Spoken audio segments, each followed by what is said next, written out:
Welcome to today's webinar for the Monetize Your Passion Society. I'm Crystal. I'm the creator of Monetize Your Passion Society and a repurposing and visibility strategist. So I help overwhelmed entrepreneurs expand their visibility through content repurposing strategies so they can reach a wider audience, grow their impact, and fast track those big results. And I do all of this by handling social media, email marketing, web design, content creation, and so much more. And Monetize Your Passion Society is a community for women entrepreneurs ready to monetize their passions and build a network of referrals with people from all industries. So this group is a part of Greater Rochester, New York, but we hold virtual events just like these for our members that are located all over the world. So not only do we have members in Rochester, which we do in-person events with, but we also have a lot of other members like these where they call in from all over. So if you want to learn more about Monetize Your Passion Society and meet other members that you may be able to network with, we're having our monthly virtual happy hour actually right after this webinar. Why I combined so many things into one weekend, I have no idea, because tomorrow night we're also having our in-person Galentine's Day wine tasting events at Rock Urban Winery on University Avenue at 6:15. So if you want to attend, be sure to RSVP in the group.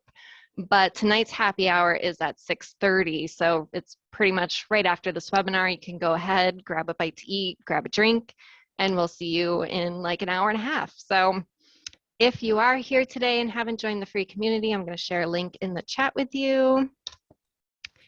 And without further ado, I'd like to go ahead and introduce our guest speaker, Danielle Neal. Danielle is a social media strategist, providing business owners with social media strategies and support that helps them to serve their audience effectively. And she's going to sit with us today, discuss how to get big brand results on a small business budget. And I think that's really a topic that we can all benefit from. So Danielle, I'm going to go ahead and let you just take the floor, and I will come back in at the end. My name is Danielle Neal, and I am off mute now. And today I'm going to be teaching you guys how to get big brand results on a small biz budget. Before we actually get started, I want everybody to just give like a little blurb about who you are inside of the chat so we can know who you are, what kind of you do for your business. Do you sell tacos? Do you sell shirts? Do you help people sell shirts? Like, what do you do? I would like to know really quick.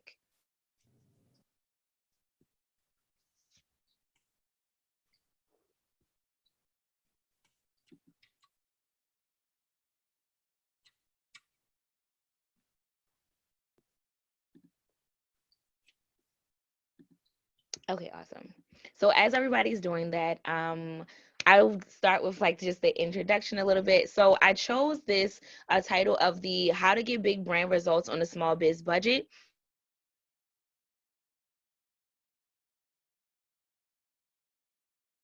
See yourself as far as it comes to your marketing. So we're going to talk about that today. Once again, I'll do another mini introduction because this is also on a replay. So again, my name is Danielle Neal. I am a social butterfly that loves working in social media.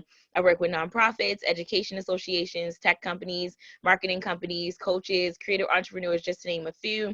And I also provide strategy, social media strategy and solution for also women-owned businesses and orgs, product and service-based business owners as well. You can connect with me on Instagram at Digital with Danielle or my website, digitalwithdanielle.com. So let's get started. Thanks everybody for the chat. I see a lot of awesome things that you guys are doing. So first, according to the SBA, which is the Small Business Association, Small Business Administration, a small business is one with no more than 1,500 employees and a maximum of 41.5 million in average annual receipts. So with this definition alone, you are already kind of a big brand, right? A lot of times when people think of small business owners, that means that everything that I have to do has to be small. My marketing has to be small. My products have to be small. My inventory has to be small. The way I show up on social media has to be small. Everything they think it has to be small. But in reality, according to this definition, you are a big small business, if you put it that way, right? So if you think of yourself as kind of like a big small business, it will change the way that you're marketing, change the way that you're talking to your customers, change the way that you're interacting, and even it will change the way that you think about yourself and also think about your interactions in your customer journey. So with this, the reason why I also picked up this statistic is a lot of times we think as small business owners, we have to keep our revenue capped because of the title of small business. And so when you think that your revenue has to be capped, you also think that you have to cap when it comes to your marketing strategies. You can do big things as a small business owner and still get big brand results. So let's move on. So your mindset determines how you market. I want you guys to write this quote down to keep this in mind every time you go into Canva to create something, every time you go into Photoshop, Illustrator, anything that you do with your marketing, it all determines your mindset. So whatever your mindset is about your business, that determines how you market. So if you don't believe that your business is capable of moving to 1 million, then you'll market small, to stay local, to stay within your state, to stay within your city. When you think of yourself as more than just a small business and you think of yourself as a global brand, then your mindset says, how can I get to reach more people? How can I use marketing strategies that will allow me to talk to more people? How can I do more? So when you think bigger of your business, you start to think about more consistently. And so a lot of times when people, oh, can you guys see it? Oh, there you go. Yeah, can you see it now? Okay, awesome. Sorry. But yeah, so when it comes to that as well too, what needs to happen is your mindset has to be bigger than what you see. Sometimes when we think about big brands such as like Old Navy, such as like H&M, even thinking of big jewelry makers like Pandora, or even if you think of even people that make handbags, things like that, the things that you want to actually see is, how can I be bigger than what I already see myself as? The purpose of business plans are really to think bigger than what you see right now. It allows you to get more of your vision out. It allows you to actually do more for yourself, and actually allows you to stretch the way that you do things. When you are building a business, I always say that your business is legacy built and legacy based. So those are two different things. Legacy built means I'm building it for legacy, and then everything that I do is actually based off of legacy. So legacy doesn't always mean children. Legacy means making a name for yourself and making a name for your business. Sometimes when people hear legacy, they think it just means children. No, we don't want to limit it that way. Legacy means, how can I actually impact the community that I serve in a bigger way than they've seen before? And if you guys have questions at any time, you can feel free to drop them in and I'll answer them as we go. So the three things that every unique selling point needs, we're going to talk about right here. When it comes to big brands, these are the three things that they use, which is their unique selling point. So your unique selling point is, how are you different than others? How is your service different than others? How is your product different than others? And then based on you thinking like a big brand, these are the three C's that you want to kind of keep together. So first, creative. How can you creatively go inside of the market to actually make some things change with your product or service? If I am creating jewelry, how can I creatively make jewelry that is different than they've seen before, right? The purpose of, even when you think of content repurposing, like Crystal talks about as well too, is that I'm taking something, but I'm just making it a little creative. Even though I've done it before, the creativity allows everyone to think it's something different. Now, when it comes to customer focus means that I know what my customer needs, and I'm focusing specifically on their needs before I'm focusing on what the competitor is doing. A lot of times, small business owners spend so much time studying their competitors that they forget to actually serve their customers. And so when you forget to serve your customers, you're actually leading your customers to your competitors when you start to forget about them, which is where that customer loyalty comes into place, which is where the importance of customer focusing is. So when I'm focusing on my customers, it shows up in my marketing. A lot of campaigns during the pandemic were very tone deaf. They didn't understand why their customers were responding a certain way, because they weren't listening to what their customers needed. With the pandemic, we saw that a lot of things have shifted with the way that customers are interacting with products. They don't need the products the same way. They don't need the products at the same price point. And they also still love the brand, but they want the brand to respond to them in a different way to meet their needs.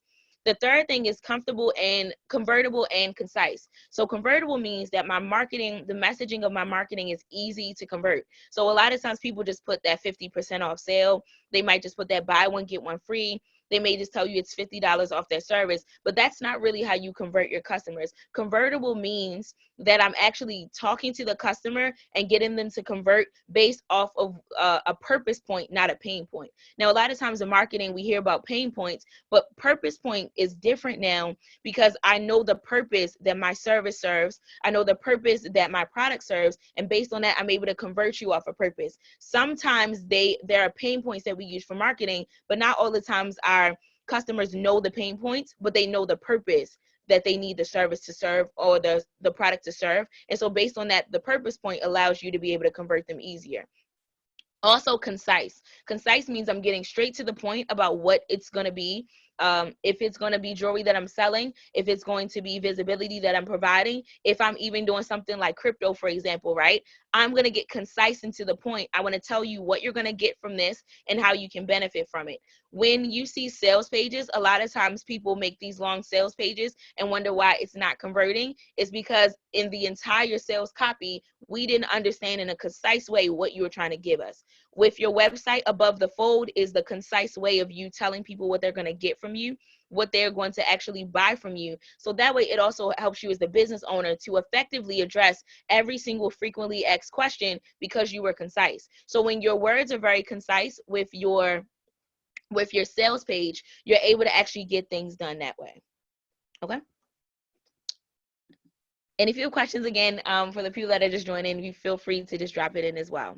I would love to add something really quick if that's okay. Mm-hmm. So I love how you said, like, to be concise, ultimately don't be so wordy.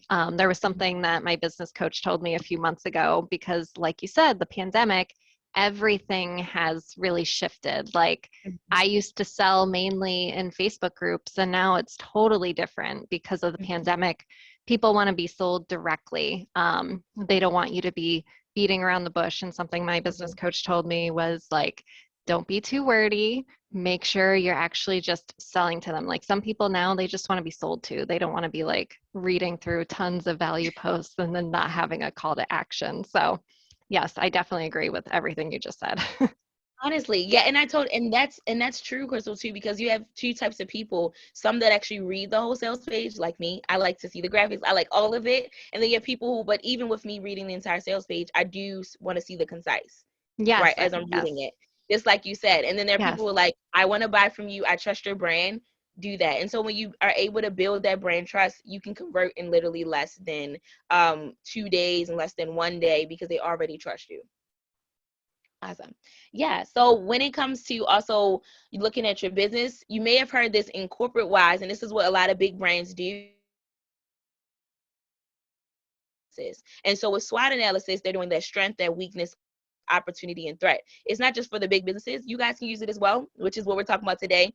To really get those big brand results on a small business budget, is you're going to take the time to SWOT analysis before your competitor and before your customer does a SWOT analysis for you. So a lot of times you may hear that strength from your customer, that weakness from your customer, that opportunity from your customer, that threat from your customer. Before you release a new service or a new product, you need to do a SWOT analysis on what you had before to allow you to effectively be able to create content and create copy and to create sales based off of that. So when you're making a Facebook ad, you don't really have to think so much about the copy and try to create so much new copy for your stuff. You can actually use what your customer said before. If you're releasing a product that's similar to what you've done before, service that's similar to what you've done before, and then add with some new points as well too. And so the first one was strength. A lot of times people only do the strength of your product or service, but I also believe that you should look at the strengths of your business as well. Currently, we see a lot of people having to pivot their business. And so when you're pivoting your business, you need to know, what are the strengths of my business right now? Especially being a solopreneur, you need to know what your capacity is and what you can actually put out. What is your energy output? So if I know that this is what I'm good at, if I'm creative in this area, this is my strength. And the thing that brands do different, big brands do differently than small businesses sometimes, is that they understand the importance of getting that expertise and that strategy to make sure that they're not spending so much time outside of their zone of genius. A really great book that I love, The Big Leap by Gary Hendricks, talks about staying within your zone of genius. And us as small business owners, it's really important for us to stay within our zone of genius so you can get more done. So you don't want to be burned out by trying to market and burned out by trying to perform the service or create the product. If you have to actually do fulfillment for products, you want to be able to stretch your time and also stretch your expertise while also staying within your lane that helps you out. With the strengths of your product or service, knowing what customers have said before, this allows you to build your FAQs as well too, and allows you to even talk to your customers and create a customer journey that actually works for them. So what is the actual strength that they love? What is the part of the service that they love? What do you see in your testimonials? What do you see in your customer reviews? What are they saying frequently? Bring that back up again as a reminder. They always say people need to hear something at least 3 to 5 times. Now, to me, with so much information that we're getting, I say your customers should hear it about 7 to 10 times, because there's so much noise. With you talking to them about 7 to 10 times, you're cutting through the noise. You want to think about it essentially like you're at a football game and your customer is all the way on the football field, and then you're in the stands trying to reach them. Everybody else is in the stands trying to reach them. How can you actually get that football player's attention, right? Or even a cheerleader's attention, whoever's on the field? What you're doing is you're using a sign. You might use a megaphone. You might even try to get silly string. Whatever you're going to do, you're trying to get all these things to cut through the noise. And so that's how it is on social media. That's how it is in different ways with marketing, is you're looking through how can I actually cut through the noise. Some of us are using like kids' safety scissors essentially to cut through the noise, but you want to use kind of like those big weed whackers to cut through the noise much quicker.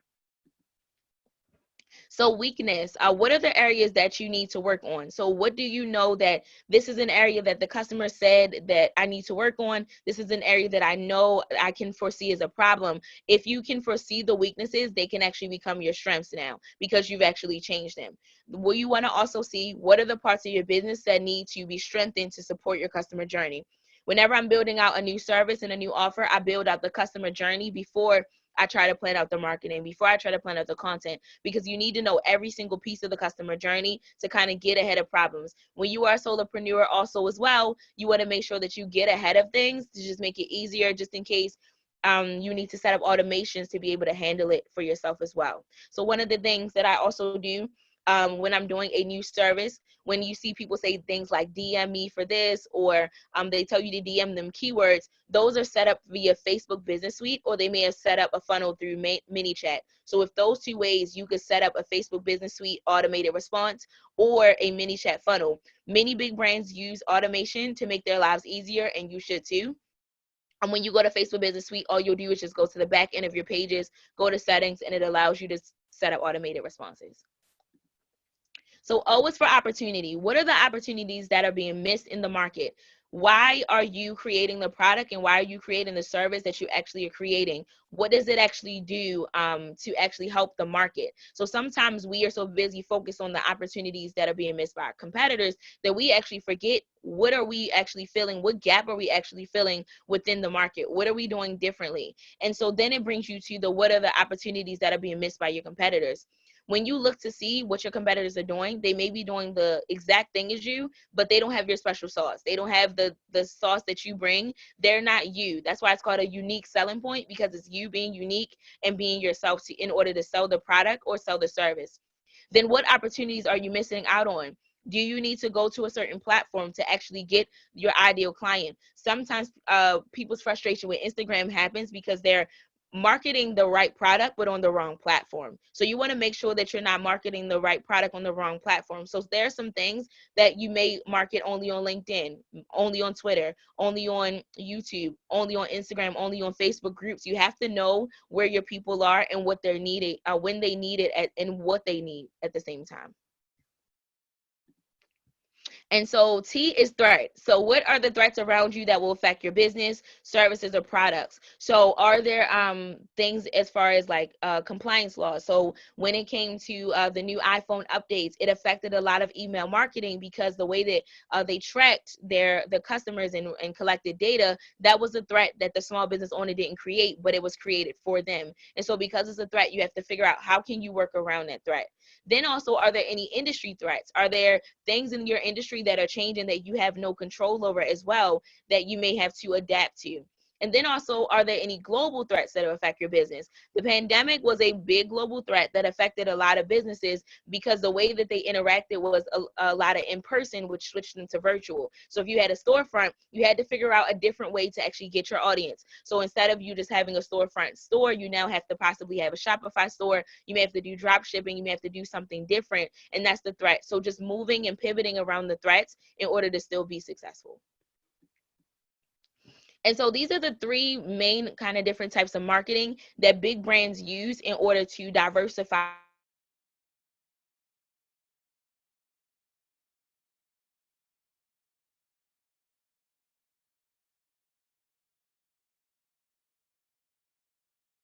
engine optimization. So that's when people can search for something and they can find your stuff on Google. Your Instagram profile is also SEO optimized, if you didn't know. So that headline where people are looking for your name and then your title is next to it, make sure that you have something that's searchable. If somebody's searching your website or they may search your name, your social media also pops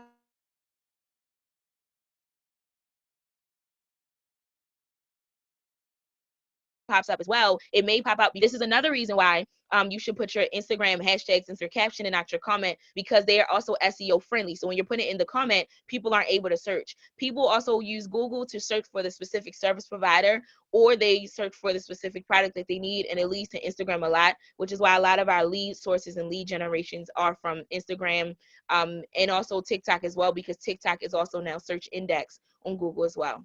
Content marketing is where you're taking your content and it's marketing for you. So content marketing is where you have your blogs, where your blog is there and it's just staying there, and it's also evergreen. So I don't have to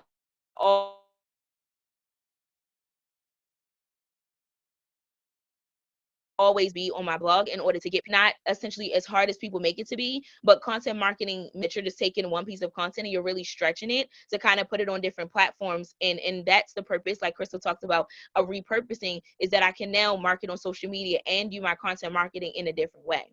Now, when it comes to influencer marketing isn't just I'm throwing a product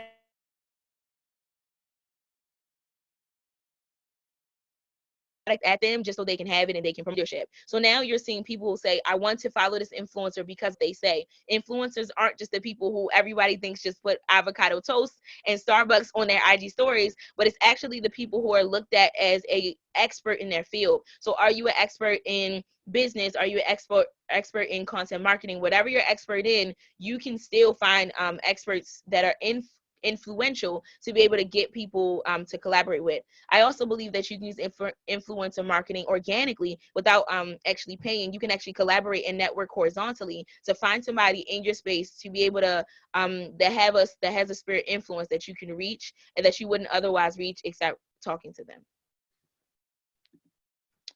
So the 4 P's of marketing are product, price, promotion, and place. So what is the product that you have? What is the service that you have?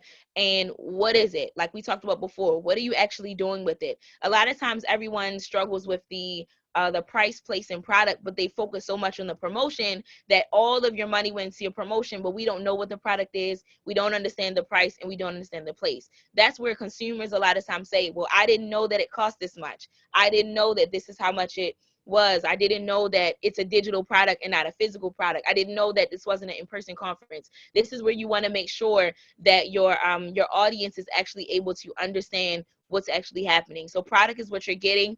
Price is, of course, how much it costs. And then you want to check to see, you can even use price to assess, is this really within what the market is asking for? Is this above industry market? Is this within industry market or below industry market? You want to look between those 3 because it allows you to see why people may not be buying or why they may click and not convert. And that's the reason why you also want to always have those higher, medium, and then low tier offers so you're able to reach everybody in every point of the customer journey. Promotion is not just your social media, as we talked about before. It's that content marketing, it's that SEO, it's that influencer marketing. How are you promoting yourself? How are you promoting your services? Your personal brand and then also your actual business are 2 different things. Sometimes people will buy just because they love you personally and because they love the product. You have to know the difference between the 2. Place, I always I know place they say is like actually physical, but for me,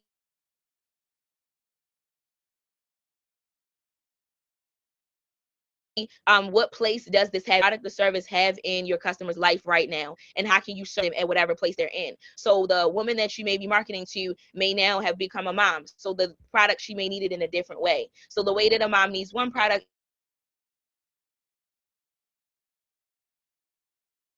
is different than the woman who's not a mom. They need to them differently. The woman who may be an entrepreneur may need a laptop differently than the woman who's a college student. And you have to know essentially what they need and how they need it to actually serve them